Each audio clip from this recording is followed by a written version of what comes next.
Okay student, ये हम chapter number 8 start कर रहे हैं और ये ट्रिग्नोमेट्रिक फर्दर ट्रिग्नोमेट्री है जिसमें साइन रूल कोसाइन रूल और उसकी एप्लीकेशन जो है वो यूज होगी। देखें, आपको कोई भी एक्सरसाइज देखनी हो या उसको सॉल्व करना हो या किसी में प्रॉब्लम हो तो सिंपली आप चैनल पे आके एक्सरसाइज को टाइप करें तो उससे रिलेटेड जो है वो क्वेश्चंस और उसके सॉल्यूशन और सूटेबल एक्सप्लेनेशंस आपके सामने आ जाएगी और आप इजीली क्वेश्चंस को अंडरस्टैंड कर सकते हैं। तो देखिए, हम इसको स्टार्ट करते हैं कि ये यहाँ से आपके पास चैप्टर 8 स्टार्ट करते हैं हम। इसमें कुछ बेसिक्स जो है वो हम पहले डिस्कस करते हैं कि चैप्टर 8 में जब हम ट्रिग्नोमेट्री की बात करते हैं तो सबसे पहले जो हमारे सामने कंसेप्ट आता है वो राइट एंगल ट्राइंगल का है। जब भी राइट एंगल ट्राइंगल होती है तो उसके उसमें एक एंगल 90 का होता है। ये जो बॉक्स होता है ये 90 एंगल को शो करता है। और बाकी ये याद रखें कि 3 साइड्स हैं, एक ये स्लोप साइड, एक ये वर्टिकल साइड और एक हॉरिजॉन्टल लाइन। जो साइड 90 के ऑपोजिट होती है this is always called the hypotenuse, उसे हम हाइपोटेनस कहते हैं। इसमें कोई डिस्प्यूट नहीं होता। अब कौन सी साइड बेस होगी और कौन सी अपोजिट होगी, this is depend on the given angles.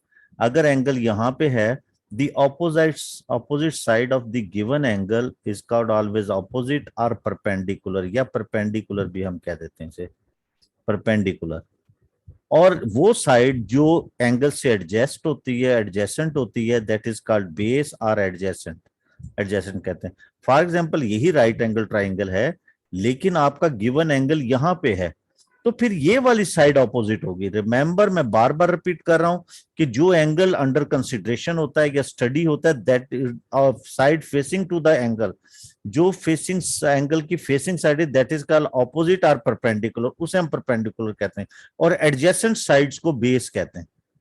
और 90 के ऑपोजिट हाइपोटेनस होता है। इसमें कोई जो है दूसरी राय नहीं होती, कोई दूसरी आर्गुमेंट नहीं होती। तो नाउ हम जब ट्रिग्नोमेट्री की बात करते हैं तो हमारे पास 3 ट्रिग्नोमेट्रिक रेशियोज होती हैं, sine, cos and tan. Sine जो है ये राइट एंगल ट्राइंगल की रेशियोज हैं, ये ऑपोजिट ओवर हाइपोटेनस होता है। कॉस एडजेसेंट ओवर हाइपोटेनस या बेस ओवर हाइपोटेनस। टेन जो है वो परपेंडिकुलर और एडजेसेंट या ऑपोजिट ओवर एडजेसेंट या परपेंडिकुलर बेस। इसलिए तो remember these are trigonometric ratios. Trigonometric laws और चीजें हैं, ये रेशियोज हैं क्योंकि इसमें फ्रैक्शंस हैं। ये सिर्फ और सिर्फ राइट एंगल ट्राइंगल को डील करती हैं।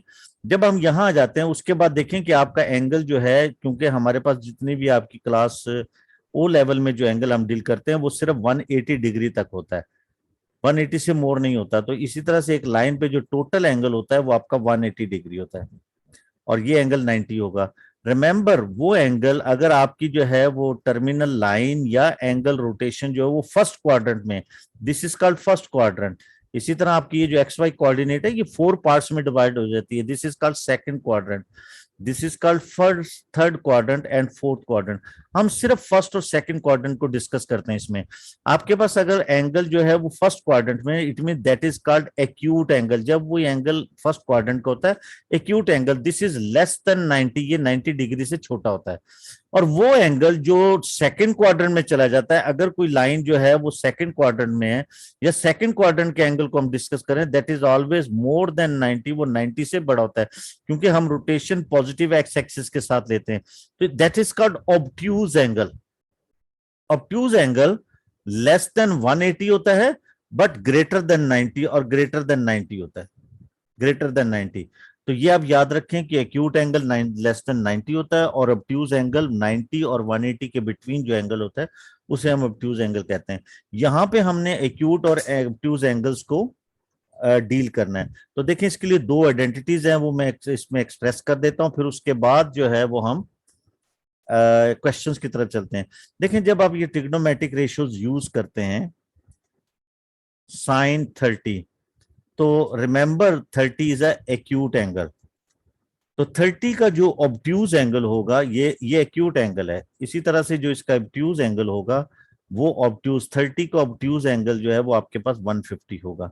इसी तरह फॉर एग्जांपल आपके पास कोई एंगल 50 है, दैट इज एक्यूट एंगल, तो इसका जो ऑब्ट्यूज एंगल होगा बिल्कुल 180 से माइनस करेंगे तो इसका ऑब्ट्यूज एंगल बन जाएगा। यानी कि आपके पास ये फर्स्ट क्वाड्रेंट और सेकंड क्वाड्रेंट है, अगर कोई एंगल यहाँ पे 40 है तो ये बिल्कुल यहां से जो है ये 40 इसके बेसिक एंगल के साथ ये टोटल 140 जो है वो इसका ऑब्ट्यूज एंगल होगा, ये इसका ऑब्ट्यूज एंगल होता है, उसका बेसिक एंगल हम माइनस कर देते हैं। इस तरह हर एंगल को अगर कोई एक्यूट एंगल गिवन है उसको 180 से अगर हम माइनस कर देंगे तो उसका ऑब्ट्यूज एंगल आ जाएगा। इसी तरह अगर फॉर एग्जांपल आपके पास 120 एक ऑब्ट्यूज एंगल है तो 120 का रिलेटिव एक्यूट एंगल 60 होगा, तो आपके पास कोई ऑब्ट्यूज एंगल है तो उसका एक्यूट एंगल उसका 60 होगा, यानी कि एक्यूट और ऑब्ट्यूज दोनों मिलकर 180 बना रहे होते हैं। तो आपके पास एक्यूट हो 180 से माइनस करें ऑब्ट्यूज बन जाएगा, ऑब्ट्यूज हो 180 से माइनस करें तो एक्यूट आ जाएगा। अब एक चीज और यहाँ पे जो है वो आपने देखनी है कि जब आपके पास एक्स वाई कोऑर्डिनेट सिस्टम या ये क्वाड्रेंट है, अगर आपके पास एंगल जो है वो एक्यूट है तो उसके अंदर जो, क्योंकि ये पॉजिटिव एक्स एक्सिस है और पॉजिटिव वाई एक्सिस के अंदर है, तो ये आपके पास साइन की वैल्यू भी पॉजिटिव होती है, कॉस की वैल्यू भी पॉजिटिव होती है और इसमें टेन की वैल्यू भी पॉजिटिव होती है। लेकिन जब आपके पास ऑब्ट्यूज एंगल आ जाता है, सेकंड क्वाड्रेंट में आ जाता है, अगर कोई लाइन टर्मिनल एंगल्स की लाइन यहां पे है सेकंड क्वाड्रेंट में, तो इसमें आपके पास वाई एक्सिस तो परपेंडिकुलर तो पॉजिटिव है, इसका मतलब है साइन की वैल्यू तो पॉजिटिव ही रहेगी एक्यूट और ऑब्ट्यूज दोनों के लिए। लेकिन कॉस के लिए बेस जो है वो नेगेटिव एक्स एक्सिस के ऊपर है तो कॉस की वैल्यू नेगेटिव हो जाती है, और टेन की वैल्यू, क्योंकि टेन साइन और कॉस परपेंडिकुलर बेस की रेशियो होती है तो टेन भी नेगेटिव होता है। तो रिमेंबर फर्स्ट क्वाड्रेंट में तीनों three trigonometric ratios will be positive, लेकिन सेकंड क्वाड्रेंट में साइन पॉजिटिव होगा, बाकी दोनों नेगेटिव आंसर देंगे। तो आपको इसके अकॉर्डिंग हम दो आइडेंटिटीज जो है वो याद रखनी है अपनी, कि ये आपके आगे गिवन भी है, हम उसे डिस्कस कर लेते हैं, फिर उसके अकॉर्डिंग हम एक्सरसाइज को सॉल्व करते हैं। वेरी इजी, कि आपके पास दो आइडेंटिटीज हैं वो आपने याद रखनी है। ये बिल्कुल ये सारी इंफॉर्मेशन गिवन है यहाँ पे कि आपके पास ये है, क्योंकि ये एक्सरसाइज में ये आइडेंटिटीज यूज हो रही हैं। तो देखें कि अगर आपके पास आपने ट्रिग्नोमेट्रिक रेशियोज फाइंड करनी है, साइन कॉस और टेन की वैल्यू फाइंड करनी है। इफ ए इज एक्यूट, यानी कि ए 90 से स्मॉलर है, डेफिनेटली साइन और कॉस की वैल्यू पॉजिटिव होगी। लेकिन वो कहते हैं आप ऑब्ट्यूज की वैल्यू बताएं क्या है, ए इज एक्यूट और ऑब्ट्यूज एक्यूट है तो आपके पास साइन, अगर आपके पास एक्यूट है तो बिल्कुल ये साइन ऑब्ट्यूज की value 180 minus A. For example आपके पास साइन अगर 30 है तो जो कैलकुलेटर से आंसर साइन 30 का होगा वही आंसर 180 माइनस 30 150 का भी होगा, साइन 150 का भी वही आंसर होगा। तो रिमेंबर आपके पास साइन के लिए जो वैल्यू 90 से स्मॉलर एंगल की होती है वही वैल्यू 90 से अबव एंगल के लिए भी होती है। वैल्यू में फर्क नहीं पड़ता, आप कैलकुलेटर पे चेक करेंगे साइन 30 साइन 150 की आंसर सेम होती है। लेकिन जब आप कॉस में आते हैं, कॉस 30, अब कॉस 30 फर्स्ट क्वाड्रेंट में दैट विल बी पॉजिटिव, लेकिन अगर आप इसको कॉस 180 माइनस 30 करेंगे तो ये तो 150 हो जाएगा, तो ये तो ऑब्ट्यूज हो गया, तो इसकी फिर नेगेटिव आंसर होगी। तो रिमेंबर जब भी आप एक्यूट को ऑब्ट्यूज में चेंज करेंगे तो यहां पे आप माइनस साइन लेंगे, क्योंकि अल्टीमेटली ये भी नेगेटिव आंसर देगा, ये माइनस इससे मल्टीप्लाई होगा और ये पॉजिटिव हो जाएगा।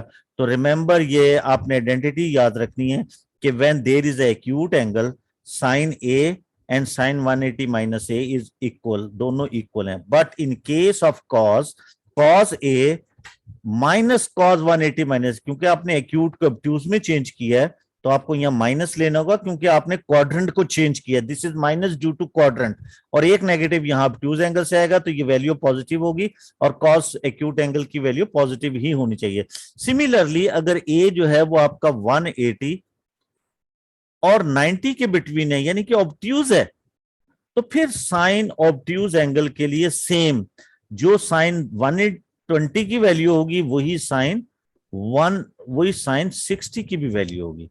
यानी कि अगर ये 120 है तो ये 60 है, दोनों का आंसर सेम देगा calculator. But in case of cos, अब कॉस अगर फॉर एग्जांपल ए ऑब्ट्यूज है तो इसमें नेगेटिव होना है, तो जब भी आप कॉस एंगल लेंगे जब भी कॉज होगा और वो क्वाड्रेंट चेंज करेगा, यानी कि फॉर एग्जांपल ये 120 है और आप इसे लिखते हैं कॉज 180 माइनस ए यहाँ 120 है तो ये 60 हो गया, इसने तो पॉजिटिव हो जाना है। ये सेकंड क्वाड्रेंट में, ये फर्स्ट क्वाड्रेंट में, तो आपका क्वाड्रेंट जब भी चेंज होगा कॉस केस में माइनस जरूर लेना है आपने। तो रिमेंबर, साइन केस में क्वाड्रेंट, दोनों क्वाड्रेंट में पॉजिटिव आंसर है, फर्स्ट क्वाड्रेंट सेकंड क्वाड्रेंट में, लेकिन कॉस केस में जब भी क्वाड्रेंट चेंज होगा नेगेटिव साइन वैल्यू के साथ जरूर आएगी। ये आइडेंटिटीज आपने याद रखनी है, इसी से हम एक्सरसाइज सॉल्व करते हैं। तो देखिए मैं इसको वीडियो 1 हम बनाएंगे और उसमें हम एक्सरसाइज के कुछ क्वेश्चन सॉल्व करेंगे। सेकंड वीडियो में हम फिर फर्दर कुछ क्वेश्चन सॉल्व करेंगे। तो आप डेली बेसिस पे आप जितने भी क्वेश्चन क्लास में होते हैं वो आपको यहाँ से उसके सॉल्यूशन, डिस्कशन और अंडरस्टैंडिंग आपको मिल सकती है। इसी तरह रेगुलर हम इसी तरह से अपलोड करते रहेंगे। जो भी एक्सरसाइजेज आपके आगे आते रहेंगी उनको अगर आपको क्लास में समझ नहीं आता या किसी तरह से आपकी वर्किंग आपको परेशान कर रही है तो आप वीडियो से इसे इजीली अंडरस्टैंड कर सकते हैं, क्योंकि यहाँ पे एक्सप्लेनेशन भी होगी और सोल्यूशन भी होगा। Express each of the following as a trigonometric ratios of the acute angle. अब ये ऑब्ट्यूज एंगल गिवन है, वो कहते हैं इसको अपने कैलकुलेटर यूज नहीं करना, आपने इसको ऑब्ट्यूज एंगल में शिफ्ट करना है, सिंपली एक्सप्रेस करना है। दिस इज साइन 180 माइनस 110, तो एक्यूट एंगल फॉर्म इसकी हो जाएगी साइन 70, ये इसकी एक्यूट एंगल फॉर्म है। सिमिलरली साइन 176, तो यू नो दैट ऊपर हमने आइडेंटिटी लिखी है, साइन केस में सेम रहता है 180 minus 176, this can be written is in acute form 4 या 04 भी लिख सकते हैं आप डिग्री। आप कैलकुलेटर में चेक भी करेंगे, जो आंसर साइन 176 का होगा वही साइन 4 का भी होगा। दोनों क्वाड्रेंट में साइन वैल्यू का कोई फर्क नहीं पड़ता। इसी तरह से साइन 98, ये थर्ड पार्ट है आपका, साइन 180 माइनस 98, तो ये आपके पास 82 हो जाएगा। ये कितना होगा 82, साइन 82, दोनों के सेम आंसर हो गए। But in case of cos, cos case में यहां से हम ये लेते हैं, ये पार्ट जो है कॉस 99, ये एक्यूट ऑब्ट्यूज एंगल है, लेकिन जब आप इसको एक्यूट में लिखते हैं कॉस 180 माइनस 99, तो ये 81 बन जाता है। अब 81 तो पॉजिटिव आंसर देगा, तो now there is quadrant change. अब क्वाड्रेंट चेंज हो रहा है क्योंकि 99 को आप 81 में लिख रहे हैं, तो there will be minus sign, तो ये माइनस लिखेंगे आप, cos 81। ये इसी तरह से आपके पास cos 107, this can be written as cos 180, क्योंकि हमने देखा है cos 180 माइनस ए आइडेंटिटीज में, तो ये आपके पास 107, दिस विल गिव अस 73, तो माइनस cos 73 ये आपके पास आ जाएगा। तो इस तरह से हम इसको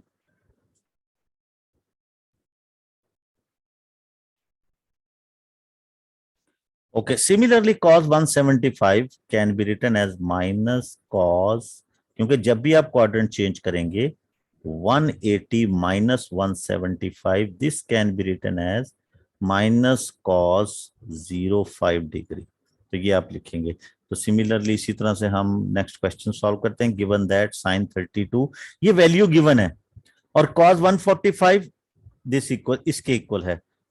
When correct to 3 significant figures, ये given है, find the value of each of the following without using calculator। तो यहां पे हम देखिए इसको सॉल्व करते हैं, ये पार्ट, क्योंकि ये पेज है हम इसको पूरा यूज कर रहे हैं। तो साइन 148, दिस कैन बी, हाँ देखिए ये ऑब्ट्यूज है, हम इसको एक एक्यूट एंगल की फॉर्म में लिख लेते हैं। This can be written as sine 180 minus 148, तो दिस इज, हमें पता है कि 148 का एक्यूट एंगल 32 होता है और 32 की वैल्यू गिवन है, simply this can be written as 32, और दिस वैल्यू इज गिवन 0.530।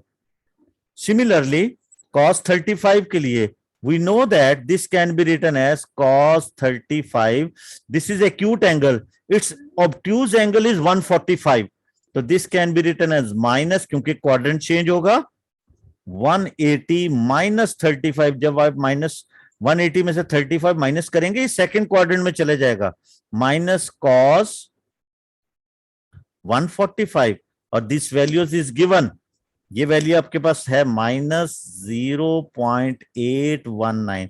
तो देखिए क्योंकि ये ऑब्ट्यूज एंगल हुआ है और उसकी नेगेटिव आंसर आ रही है, माइनस माइनस से मल्टीप्लाई होगा 0.819, और ये एक्यूट एंगल की वैल्यू बन गई क्योंकि एक्यूट ने तो पॉजिटिव देना है, तो अल्टीमेटली फाइनल आंसर आपके पास पॉजिटिव आ रहा है। सिमिलरली क्वेश्चन नंबर 3, हम क्वेश्चन नंबर 3 को सॉल्व करते हैं। आप मेरे साथ क्वेश्चन इस तरह से, आपको अगर क्लास में समझ ना आए तो आप यहाँ पे मेरे साथ इस एक्सप्लेनेशन को अंडरस्टैंड कर सकते हैं और अपनी कॉपीज को जो है वो कंप्लीट कर सकते हैं। तो ये आपके पास है और ये गिवन है, वैल्यूज गिवन है यहाँ पे, given that cos 45 sin 45 0.707, when correct to the three significant figure find the value। अब ये वैल्यू है क्योंकि हमारे पास 45 की आंसर है तो हम एंगल्स को 45 में चेंज करेंगे।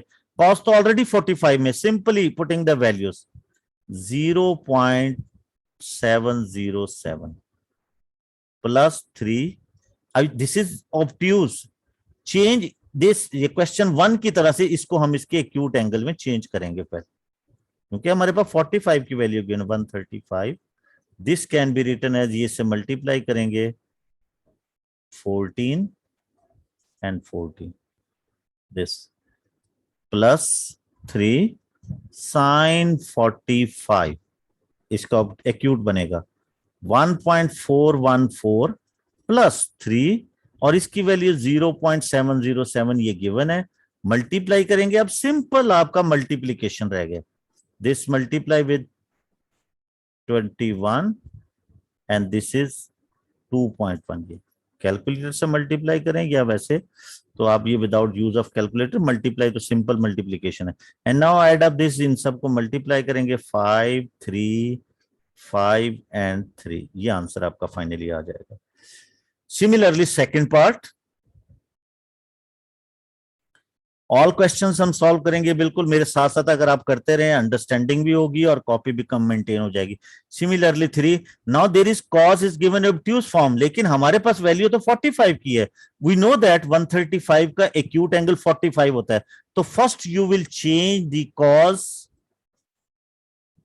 Can be written as 180 minus 135। अब देखिए क्वाड्रेंट चेंज हो गया तो there will be minus sign, तो ये माइनस साइन होगा जब भी आप क्वाड्रेंट चेंज करेंगे, क्योंकि this is 180 minus 135, actually it is 45, तो 135 को 45 बना दिया आपने, क्वाड्रेंट चेंज कर लिया, तो आइडेंटिटी हमें बताती है कि फिर आपने यहाँ माइनस साइन देना है, this one plus similarly 4 sine 135, similarly is हर 180 माइनस 135, ये भी क्वाड्रेंट चेंज होंगे, लेकिन साइन केस में हम साइन चेंज नहीं करते उसका, प्लस माइनस माइनस प्लस को 3, this can be written as minus cos 45 plus 4 sine 45। अब हम इसकी वैल्यूज पुट कर लेंगे, 3 माइनस 0.707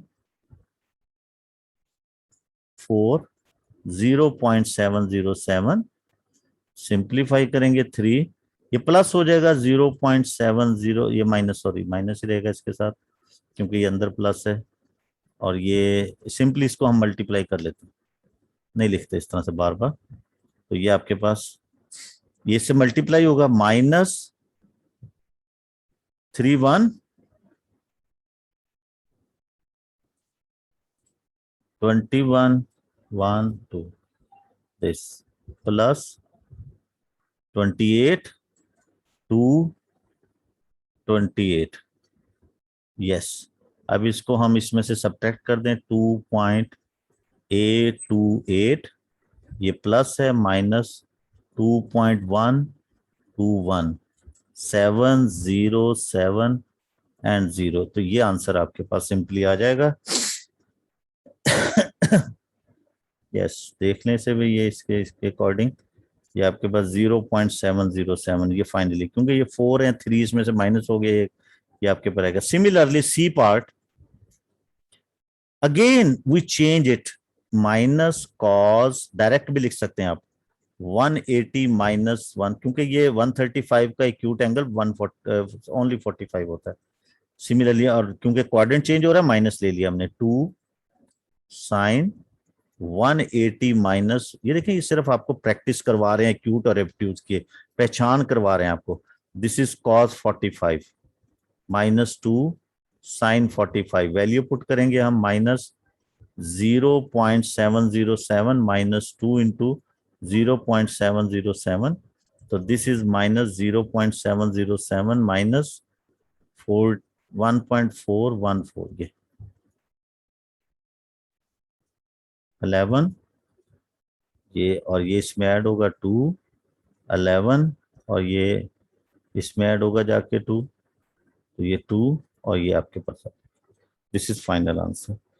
तो ये इस तरह से आप क्वेश्चन नंबर 3 को सॉल्व कर सकते हैं। देखिए आगे आए क्वेश्चन नंबर 4 पे। मैक्सिमम क्वेश्चन आप इस तरह से सॉल्व कर सकते हैं। देखें यहाँ पे हमने, देखिए मैंने आपको पहले बताया कि एक्यूट और ऑब्ट्यूज दोनों की वैल्यू सेम होती है, बस कॉज केस में साइन चेंज हो जाता है। जो आंसर 45 का होगा वही आंसर 135 का भी होगा। देखें यहाँ पे इसे कि in the figure A B C is a straight line, ये स्ट्रेट लाइन है। B C D 90 degree, B C 6, C D आपके पास 8 है, बी डी 10 है। देखिए बेटे मैं एक बहुत अहम बात आपको बता रहा हूं, जब भी आपके पास कोई प्रॉब्लम आए, वर्ड प्रॉब्लम आए, क्वेश्चंस के हर वर्ड्स को आपने डायग्राम के साथ अटैच करके अंडरस्टैंड करना है, इसके बगैर क्वेश्चन सॉल्व नहीं होते। अब देखें यहाँ पे आपके पास साइन ए बी डी, अब वो तो इस एंगल को पूछ रहा है, but there is no triangle, यहाँ तो कोई ट्राइंगल नहीं है। तो ये एक लाइन पे, स्ट्रेट लाइन पे टोटल एंगल आपके पास 180 होता है। तो ये दो, ये 180 टू पार्ट्स में डिवाइड हुआ है, एक ये एक्यूट और ये ऑब्ट्यूज। तो जो वैल्यू आपके पास साइन ए बी डी की होगी वही वैल्यू साइन, क्योंकि जो ऑब्ट्यूज की होगी वही उसके एक्यूट की भी होगी, वही वैल्यू आपके डी बी सी की भी होगी। तो इसके एंगल के अकॉर्डिंग ये परपेंडिकुलर है और ये आपके पास हाइपोटेनस है। तो very simple, this can be written as 8/10, क्योंकि साइन जो है वो ऑपोजिट ओवर हाइपोटेनस होता है।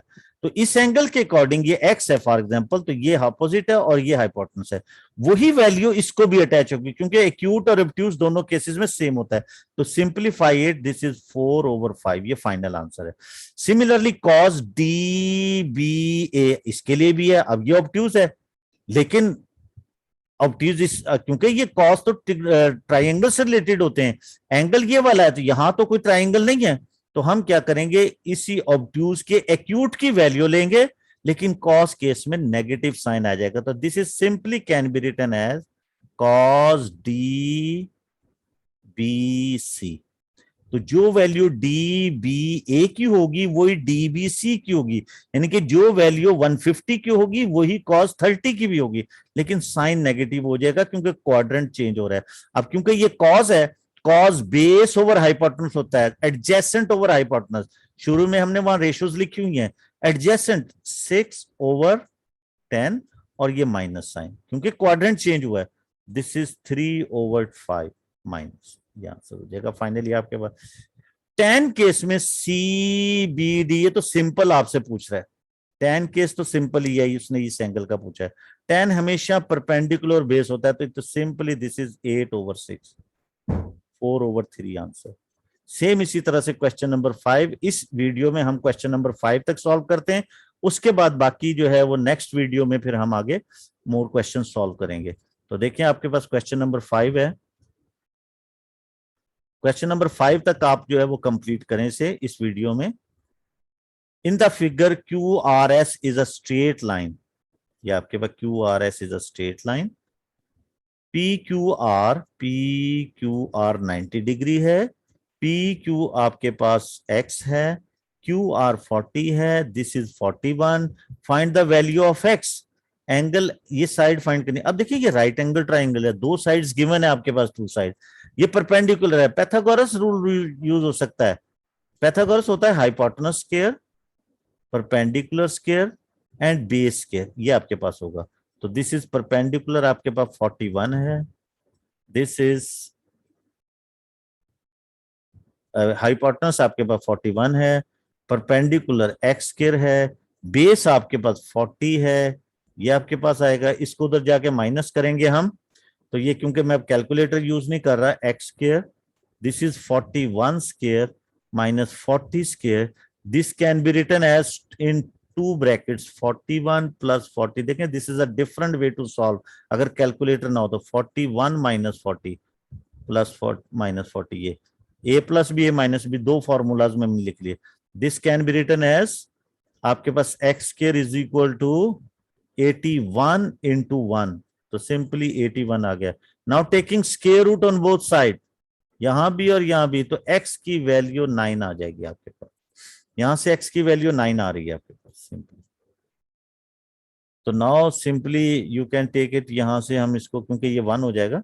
अब p, अब देखें आप इसके साथ इसी तरह से इसे सॉल्व करेंगे, साइन पी आर एस ये वाला देखिए, फिर अगेन उसने ऑब से एक्यूट ऑब्ट्यूज का पूछा है, तो जो ऑब्ट्यूज की वैल्यू होगी वही इसकी एक्यूट की होगी, तो simply this can be written as, यहां हम करते हैं sine P R S, this can be written as sine P R Q, क्योंकि सेम आंसर होता है, इस एंगल के अकॉर्डिंग ये परपेंडिकुलर है और ये हाइपोटेनस है, सिंपली 9/41 इज आंसर। इसी तरह से कॉस पी आर एस, अब ये ऑब्ट्यूज है, जो वैल्यू ऑब्ट्यूज की होती है, जो वैल्यू कॉस 130 की होगी वही कॉस 50 की भी होगी, वैल्यू सेम होगी, साइन चेंज होगा सिर्फ क्वाड्रेंट चेंज होने की वजह से, एक्यूट ऑब्ट्यूज ऑब्ट्यूज एक्यूट होने की वजह से। तो हम इसके लिए भी इसे फाइंड करेंगे, but taking minus cos P R Q के लिए, तो simply this can be written as, cos के लिए ये बेस होगा और ये हाइपोटेनस होगा, 40/41, दिस इज फाइनल आंसर। और tan के लिए तो सेम होता है, पी आर क्यू यही है आपके पास, तो सिंपली 9/40 पर ऑपोजिट ओवर बेस, तो ये आ गया। सिमिलरली इसी तरह से बाकी क्वेश्चंस जो है, यहाँ पे उन्होंने ये इनवर्स ट्रिग्नोमेट्रिक रेशियोज यूज हो रही हैं, तो ये हम नेक्स्ट क्वेश्चंस करेंगे। आपने 5 तक क्वेश्चंस को अपनी कॉपी कंप्लीट कर लें और अंडरस्टैंड कर लें, क्योंकि ये पास पेपर के अंदर ये कंपल्सरी पार्ट है, खासतौर पे क्वेश्चन नंबर 4 और 5 में से हर साल सीआई पेपर्स में क्वेश्चंस आता है। Okay, good luck to you.